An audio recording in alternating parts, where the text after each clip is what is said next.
మండల కాలంలో మరి 40 రోజులు మనకి కొడుకు జర్నీ కదండి. మరి దేవుని కృప వల్ల దేవుని వాక్యం ఏం చెప్తుందంటే, ఉపవాస దినాలు ప్రకటించుడి, ప్రతిష్ఠించుడి, వ్రత దినాలు యెహోవాకు వ్రత దినాలు ఏర్పరచుకుని యెహోవాను బతిమాలుకొని. కానీ మరి మనకి లెంటికాలం ముందు వాక్యం మనకి దేవుడి విధంగా చూపించాడు. అంటే ఉపవాస దినాలు ఎందుకు ప్రకటించాలంటే, దేవుడైతే ఉపవాసం ఉందని చెప్పలేదండి. ఆయన ఏమన్నాడు, మీకు అన్ని సమృద్ధిగా ఇచ్చాను, మీరు చక్కగా తిని కడుపారా తిని నోట చక్కగా నేను ఇచ్చిన పానీయాలను రుచి చూసి తాగి తిని సుఖించిన తర్వాత నన్ను మర్చిపోకండి, నన్ను జ్ఞాపకం చేసుకోండి అన్నారు. దేవుడు ఉపవాసం ఉండమని చెప్పలేదండి. కానీ ఉపవాసం దేని కొరకు ఉండాలంటే మన కొరకు ఉండాలి, మన కుటుంబాల కొరకు, మన బిడ్డల కొరకు ఉపవాసం ఉండాలి. ఉపవాసం అంటే దేవుని కోసం మనం ఉపవాసం ఉండటం లేదండి. ఉపవాసం అంటే ఏంటి, ఒక పూట భోజనం మానేటి కాదండి, లేకపోతే 2 పూటల భోజనం మానేటి కాదండి. ఉపవాసం అంటే, ఉపవాసం అంటే మనలో ఉన్న కొన్ని ప్రవర్తనలు, పరిస్థితులు మార్చుకోవాలి. అంటే ఇప్పుడు నేనే ఉన్నా అనుకోండి, బూతులు తిడతాను.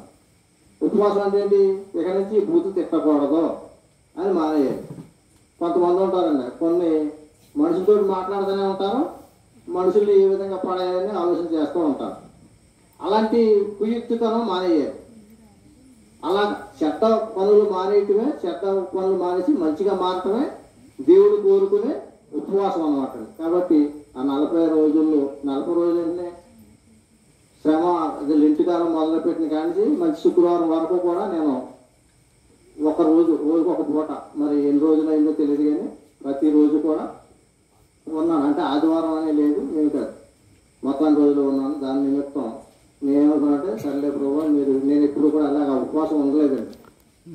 ఉపవాసం అంటే ఇదే ఫస్ట్ సార్. నేను ఎప్పుడు నాకు ఇప్పుడు ఇంచుమించు దగ్గర 58-59 సంవత్సరాలు వచ్చేసింది నా జీవితంలో. నేను ఎప్పుడు ఉపవాసం లేను. ఈ మధ్యకాలంలో 2-3 సంవత్సరాల నుంచి శనివారం ఒక పూట ఉంటున్నాను. ఇది చిన్న ప్రార్థన కూడిక మా ఇంటి జరుగుతున్నాం, కొంతమంది బిడ్డలు వస్తున్నారు.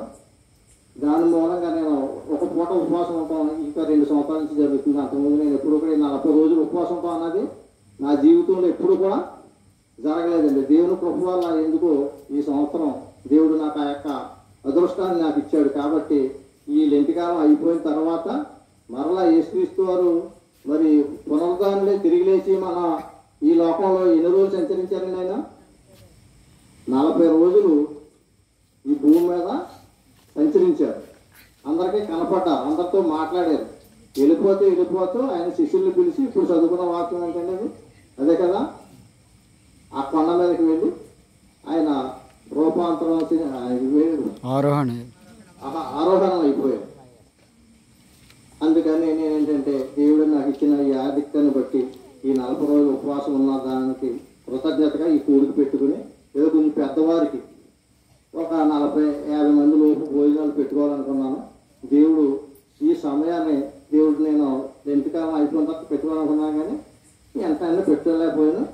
దేవుని చిత్త ప్రకారం ఈ రోజుకి దేవుడు ఏర్పాటు చేశాడు. కనుక ఈ సాక్ష్యాన్ని దేవుడు దీవించిన కాక నాకు ఇచ్చిన ఈ యొక్క ఆధిక్యతను బట్టి దేవునికి స్తుతిస్తున్నాను. అలాగే వచ్చిన మీ అందరికీ నా వందనాలు. అలాగే వచ్చిన వారందరూ కూడా, పెద్దవారు భోజనం చెప్పిన వారందరూ కూడా మరి భోజనం చేసి నా కోసం ప్రార్థన చేయాలని